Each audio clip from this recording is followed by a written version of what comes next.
अस्सलाम वालेकुम। वीक 2 के क्वेश्चन आंसर्स के साथ मैं हूं राशिद सलीम। जो सबसे पहले सवाल पूछा गया है कि मार्केटिंग रिसर्च में जो डिज़ाइंस पढ़ाए हैं वो सिर्फ मार्केटिंग रिसर्च में अप्लाई हो सकते हैं या बीबीए के प्रोजेक्ट में भी यूज़ हो सकते हैं।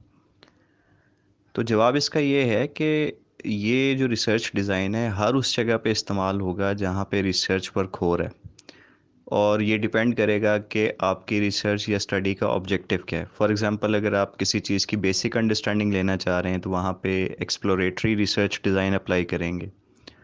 अगर आप किसी चीज़ को सिर्फ एक्सप्लेन करना चाह रहे हैं, डिस्क्राइब करना चाह रहे हैं, तो वहाँ पे डिस्क्रिप्टिव रिसर्च आ जाएगी। और अगर आप दो वेरिएबल्स के दरमियान एक कॉज एंड इफ़ेक्ट का रिलेशनशिप या डिपेंडेंस का रिलेशनशिप बताना चाह रहे हैं तो वहाँ पे हम एक्सपेरिमेंट डिज़ाइन करेंगे या कॉजल रिसर्च को अप्लाई करेंगे। तो ये कहीं भी इस्तेमाल हो सकता है। इसके बाद सवाल पूछा गया कि इंटरनल और एक्सटर्नल डेटाबेसेस में डिफरेंस क्या है। तो लेक्चर में मैंने बताया था कि वो डेटाबेसेस या इंफॉर्मेशन जो ऑर्गेनाइजेशन के अंदर मौजूद होती है, जो कि कंपनी का अपना एक सोर्स है, उसे हम इंटरनल सोर्स ऑफ डेटाबेसेस कहेंगे या सेकेंडरी डेटा कहेंगे। और जो आउटसाइड द ऑर्गेनाइजेशन है उसे हम एक्सटर्नल सोर्स कहेंगे। आउटसाइड में मैंने बताया था कि ऑनलाइन भी हो सकता है, यानी जो इंटरनेट के ऊपर, या वो ऑफलाइन भी हो सकता है मुख्तलिफ डीवीडीज़ की शक्ल में। फिर एक सवाल पूछा गया कि ट्रेड कंट्रोल क्या चीज़ है। ये मैंने कुछ वेरिएबल्स बताए थे जी पेस्ट एनालिसिस में। तो ट्रेड कंट्रोल से मुराद है कि गवर्नमेंट जो इंपोर्ट्स और एक्सपोर्ट्स की एक लिमिटेशंस मुकर्रर करती है कि इससे ज़्यादा एक्सपोर्ट्स नहीं हो सकती या इससे ज़्यादा इंपोर्ट्स नहीं होंगी या उस पर कोई टैक्सेशन वगैरह किस तरीके से होगी। तो ये सारा कुछ ट्रेड कंट्रोल में आता है। फिर एक सवाल है एंटी ट्रस्ट लॉज जो हैं ये क्या चीज़ है।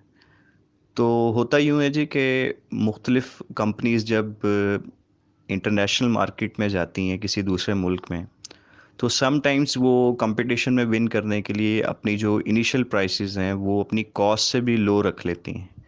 इसे डंपिंग कहते हैं। यानी मकसद होता है कि वो जो लोकल इंडस्ट्री है उसको एक टफ़ कंपटीशन दे, या बाज़ दफ़ा मुख्तलिफ़ कंपनीज़ मिल के इलीगली जॉइंट वेंचर्स बना लेती हैं ताकि उनकी जो बारगेनिंग पावर है वो बढ़ जाए।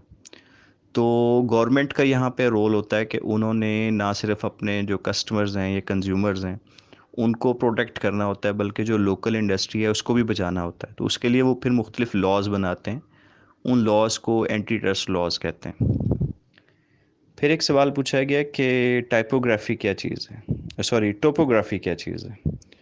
तो ज्योग्राफी का एक पार्ट है जी। टोपोग्राफी से मुराद है कि किसी भी एरिया में जो मुख्तलिफ शेप या फीचर ऑफ लैंड है, सरफेस है, वो किस तरह की, जैसे हम कहते हैं एक पहाड़ी इलाका है या मैदानी इलाका है, या डेल्टा जो है, डेल्टा उस जगह को कहते हैं जहाँ पे कोई दरिया समंदर में गिरने वाला होता है। तो ये सारी जो बातें हम करते हैं ये टोपोग्राफी कहलाती है। जबकि ज्योग्राफी जिसका एक हिस्सा है, टोपोग्राफी, ज्योग्राफी से मुराद है कि किसी जगह पे रहने वाले जो लोग हैं उनका एनवायरनमेंट के साथ इंटरेक्शन किस तरह का। तो जैसे पहाड़ी इलाके के जो लोग हैं उनका रहन सहन, लाइफस्टाइल किस तरह का है, या मैदानी इलाके के लोगों का किस तरह का है, जो रेगिस्तान में रहते हैं वहाँ का कल्चर किस तरह का है। तो इसका ताल्लुक ज्योग्राफी के साथ है। फिर एक स्टूडेंट ने पूछा क्रेडिट रेटिंग क्या चीज़ है। तो देखें, कोई भी जो कंट्री है वो, उसकी एबिलिटी क्या है किसी भी फाइनेंशियल कमिटमेंट को पूरा करने की, वो बेस करता है उसकी प्रीवियस जो डीलिंग्स हैं वो कैसी रहीं। तो जितनी उसकी प्रीवियस रिकॉर्ड उसका अच्छा होगा उतनी ही क्रेडिट रेटिंग उसकी बढ़ती जाएगी। तो सिंपली कोई भी कंट्री अपनी जो फाइनेंशियल लाइबिलिटीज़ हैं या कमिटमेंट्स हैं उनको किस हद तक पूरा करता है, ये क्रेडिट रेटिंग है। फिर एक टर्म थी लेजिस्लेशन अराउंड टेक्नोलॉजी। तो स्टूडेंट ने पूछा जी इसे एक्सप्लेन कर दें। तो देखें, टेक्नोलॉजी से रिलेटेड जितने भी आपके लॉज हैं वो इसमें आते हैं। फॉर एग्जांपल, जिन्हें हम साइबर लॉज भी कहते हैं, पाकिस्तान में आप देखें तो आप किसी को थ्रेट करते हैं खुदा ना खास्ता, तो ये भी, इस पे भी साइबर लॉज अप्लाई हो सकते हैं। या आप किसी का इंफॉर्मेशन या डेटा जो है उसको स्टील करते हैं, या जो हैकिंग है, या इसी तरह से ब्लास्फेमी जो है, ये सारे के सारे साइबर लॉज में आते हैं। तो इससे रिलेटेड जितनी भी लॉज बनेंगे उसे हम लेजिस्लेशन अराउंड टेक्नोलॉजी कह सकते हैं। फिर एक स्टूडेंट ने पूछा है इमर्जिंग टेक्नोलॉजी से क्या मुराद है। तो कोई भी जो टेक्नोलॉजी नई आ रही है उसे हम इमर्जिंग टेक्नोलॉजी कहेंगे। जैसे 5G का आजकल आप सुनते हैं, 5G न्यू टेक्नोलॉजी है। या लैपटॉप में Core i9, तो ये लेटेस्ट जो है वो उसका वर्जन है, तो ये इमर्जिंग टेक्नोलॉजीज़ है। फिर एक सवाल पूछा गया टेक्नोलॉजी इंसेंटिव से क्या मुराद है। तो देखें, मुख्तलिफ़ कंपनीज़ अपने जो एम्प्लॉयज़ हैं वो किस हद तक अप्रिशिएट करती हैं टेक्नोलॉजी का इस्तेमाल, और वो किस हद तक उन्हें सोफिस्टिकेटेड और लेटेस्ट जो इक्विपमेंट है वो देती हैं टेक्नोलॉजी का, या कितनी ज़्यादा ट्रेनिंग देती हैं। तो ये सारा कुछ टेक्नोलॉजी के इंसेंटिव्स में आता है। फिर एक सवाल पूछा गया कि रिचुअल्स क्या चीज़ हैं। तो देखें, रिचुअल से मुराद है मुख्तलिफ़ जो इबादत हैं या रिलीजियस एक्टिविटीज़ हैं। जैसे मुसलमान आजकल रोज़ा रख रहे हैं या नमाज़ पढ़ते हैं, या क्रिश्चियंस हैं तो वो चर्च में जाते हैं, या हिंदू हैं तो वो मंदिर में जाते हैं। तो ये सब की अपनी अपनी रिचुअल्स हैं। इसके बाद एक सवाल था कि R&D रिपोर्ट क्या चीज़ है। तो देखें, R&D या रिसर्च एंड डेवलपमेंट, मैंने लास्ट टाइम बताया था कि इसके अपने मखसूस फंक्शंस हैं। ये न्यू प्रोडक्ट डेवलपमेंट पे भी काम करते हैं, ये एग्जिस्टिंग प्रोडक्ट्स को भी बेहतर बनाने की कोशिश करते हैं, उसमें नए फीचर्स लाने की कोशिश करते हैं, या ये इनोवेशन के ज़रिए जो मौजूदा प्रोसेसेस हैं उनको बेहतर बनाने की कोशिश करते हैं। तो जो भी काम करेंगे उसकी कुछ ना कुछ रिपोर्टिंग ज़रूर होगी, यानी डॉक्यूमेंट की शक्ल में वो रिपोर्ट जो है वो प्रेजेंट भी की जाएगी और रिकॉर्ड में भी रखी जाएगी। तो अगर आप उस रिपोर्ट को पढ़ें तो आपको पता चल जाएगा कि R&D ने पिछले दिनों कौन सी नई प्रोडक्ट्स बनाई हैं, या किन प्रोडक्ट्स को बेहतर करने की कोशिश की है, कौन से नए फीचर्स जो हैं वो लाने की कोशिश की, या प्रोसेसेस में इनोवेशन जो है वो किस तरीके से लाई जा रही है। तो ये सारी जो डिटेल्स हैं आपको R&D की रिपोर्ट से पता चलेंगी। इसके बाद एक स्टूडेंट ने सवाल किया कि जो मार्केटिंग रिसर्च के कुछ हैंडआउट्स हैं वो कहाँ पर हैं।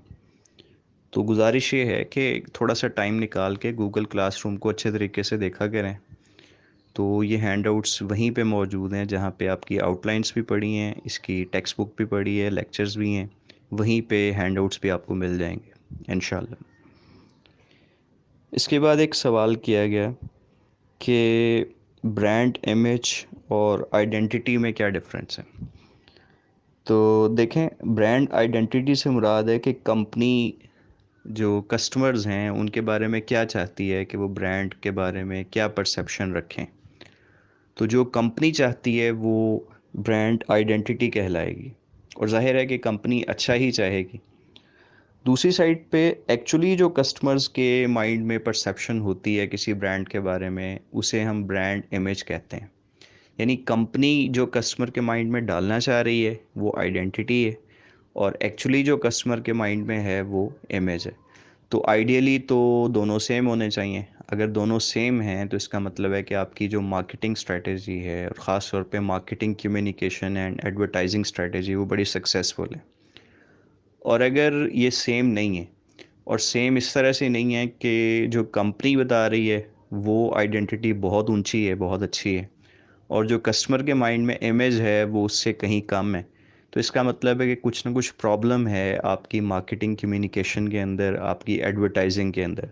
तो आपको देखना पड़ेगा कि वो गैप कहाँ आ रहा है और उसको कैसे बेहतर किया जाए।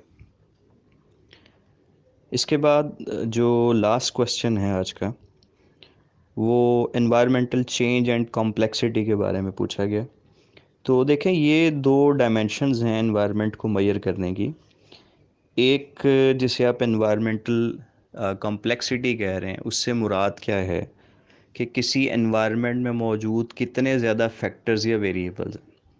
तो देखें, किसी एनवायरनमेंट में जितने ज़्यादा फैक्टर्स या वेरिएबल्स या डिटर्मिनेंट्स मौजूद होंगे उतना ही वो कॉम्प्लेक्स होता जाएगा, और जितने ये कम होंगे उतना ही वो सिंपल है। सिंपल एनवायरनमेंट में डिसीजन मेकिंग रिलेटिवली आसान होगी, और जितना वो कॉम्प्लेक्स होता जाएगा डिसीजन मेकिंग भी मुश्किल होती जाएगी। मैं आपको एग्जांपल देता हूँ। एक ऐसी इंडस्ट्री है जिसमें बहुत सारे सप्लायर्स हों, डिस्ट्रीब्यूटर्स हों, बहुत सारी प्रोडक्ट्स या सर्विसेज हों, और रूल्स एंड रेगुलेशंस भी बहुत सारे हों, कंपेटिटर्स भी कई एक हों। तो हम कहेंगे ये एक कॉम्प्लेक्स इंडस्ट्री है, और इसमें जाना, इसमें रहना, इसमें कंपेटिटिव एडवांटेज को गेन करना और सस्टेन करना बड़ा मुश्किल है। दूसरी साइड पे अगर कोई ऐसी इंडस्ट्री है जो अभी नई है, जिसमें अभी सप्लायर्स भी थोड़े हैं, कंपेटिटर्स भी बहुत सारे बहुत कम है, और कोई ज़्यादा प्रोडक्ट्स भी नहीं है, और इंडस्ट्री जो है अभी उसमें ग्रोथ होने के चांसेस भी मौजूद हैं, तो वो एक सिंपल एनवायरनमेंट कहलाएगा। दो एग्जांपल्स मैं आपको दे देता हूँ। एक, अगर आप टेक्सटाइल सेक्टर को देखें तो देखें टेक्सटाइल का जो प्रोसेस है वही बहुत कॉम्प्लिकेटेड है। सबसे पहले जो फाइबर है उसको यार्न में कन्वर्ट किया जाता है, फिर जो यार्न है इससे फैब्रिक बनाई जाती है, उस फैब्रिक को फिर डाइंग या प्रिंटिंग के प्रोसेस से गुजारा जाता है, फिर उसके बाद उसकी जो फैब्रिकेशन है इनटू क्लॉथ्स वो होती है। अब ये पाकिस्तान की एक बड़ी इंडस्ट्री है, बड़ा सेक्टर है, तो बहुत सारी कंपनीज जो है वो टेक्सटाइल इंडस्ट्री में काम कर रही हैं, बहुत सारे इसके डीलर्स हैं, रिटेलर्स हैं, फिर इसमें वैरायटी बहुत ज़्यादा है, डिज़ाइंस बहुत ज़्यादा हैं, इसके फैब्रिक का जो इसकी टाइप्स हैं वो बहुत सारी हैं। तो यूँ हम कह सकते हैं कि टेक्सटाइल इंडस्ट्री जो है वो एक कॉम्प्लेक्स इंडस्ट्री है, उसका एनवायरनमेंट एक कॉम्प्लेक्स एनवायरनमेंट है। उसकी बजाय अगर आप फ़िश फार्मिंग की या ऑर्गेनिक फार्मिंग की बात करें तो ये एक सिंपल इंडस्ट्री या सिंपल सेक्टर जो है वो कहलाएगा, जिसमें बहुत सारे वेरिएबल्स इन्वॉल्व नहीं हैं। दूसरी तरफ जो डायमेंशन है वो आती है स्टैटिक और डायनामिक की। देखिए, स्टैटिक से मुराद है जब एनवायरनमेंट में बहुत ज़्यादा चेंज ना हो तो उसे हम एक स्टैटिक एनवायरनमेंट कहते हैं, और अगर रिलेटिवली उसमें चेंज ज़्यादा आ रहा है और तेज़ी से आ रहा है तो उसे हम एक डायनामिक इंडस्ट्री कहते हैं। फॉर एग्ज़ाम्पल, अगर आप सीमेंट मैन्युफैक्चरिंग देखें तो ये एक, इसका जो एनवायरनमेंट है वो एक स्टैटिक या सिंपल एनवायरनमेंट है। सिंपल तो नहीं हम इसे कह सकते, स्टैटिक एनवायरनमेंट है जिसमें बहुत ज़्यादा चेंज नहीं आया है। आज से 20 साल पहले भी शायद सीमेंट इसी तरह से बन रहा होगा, आज भी ऐसे बन रहा है, लेकिन जो उसके इंग्रेडिएंट्स में भी कोई फ़र्क नहीं है, उसकी प्रोडक्ट्स में भी कोई फ़र्क नहीं है, पैकिंग में भी बहुत ज़्यादा फ़र्क नहीं है, तो जो प्रोडक्ट चल रही है एक स्टैंडर्डाइज वो उसी तरह से चल रही है। लेकिन जो फैशन इंडस्ट्री है ऑन दी अदर हैंड, उसका जो एनवायरनमेंट है वो हाईली डायनामिक एनवायरनमेंट है, क्योंकि आए दिन फैशन आप देखते हैं कि चेंज होता रहता है। उसका एक सीज़न होता है, एक सीज़न में एक फ़ैशन चल रहा है, नया सीज़न आएगा तो फैशन चेंज हो जाएगा, लोग डिफरेंट तरह के कलर्स पहनेंगे, डिफरेंट तरह का स्टफ़ पहनेंगे, डिफरेंट तरह के उसके डिज़ाइंस आ जाएंगे, उसकी फ़िटिंग डिफरेंट हो जाएगी, उसका मटेरियल बदल जाएगा, उसको पहनने का तरीका जो है वो बदल जाएगा, तो कई तरह के चेंजेस उसमें आते रहते हैं। तो आज के जो क्वेश्चंस हैं जी, इनको मैंने एड्रेस कर दिया सबको। हाँ, एक चीज़ मैं ऐड करना चाहूँगा इसमें, जो सबसे पहले ये सवाल एक स्टूडेंट ने पूछा था कि मार्केटिंग रिसर्च डिज़ाइंस इनके बीबीए के प्रोजेक्ट में यूज़ हो सकते हैं या नहीं, तो मैंने कहा था जी बिल्कुल हो सकते हैं।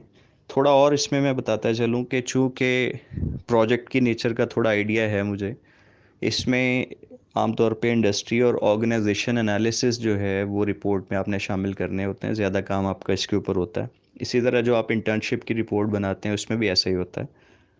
तो मेरे ओपिनियन के मुताबिक सबसे ज़्यादा जो डिज़ाइन यहाँ इस्तेमाल होगा वो डिस्क्रिप्टिव रिसर्च, जिसमें ऑब्ज़र्वेशन भी है, सर्वे भी है। वैसे तो आप इसमें कई तरह का जो सेकेंडरी डेटा है वो भी यूज़ करते हैं, आप मुख्तलिफ़ लोगों के जो इंटरव्यूज़ हैं वो भी शामिल कर सकते हैं, लेकिन जो डिज़ाइन के हिसाब से बात करूँगा तो सबसे ज़्यादा डिस्क्रिप्टिव रिसर्च, ये मेरा ओपिनियन है। तो स्टूडेंट्स, उम्मीद है आपको सवालों के जवाब मिल गए होंगे। Thank you very much.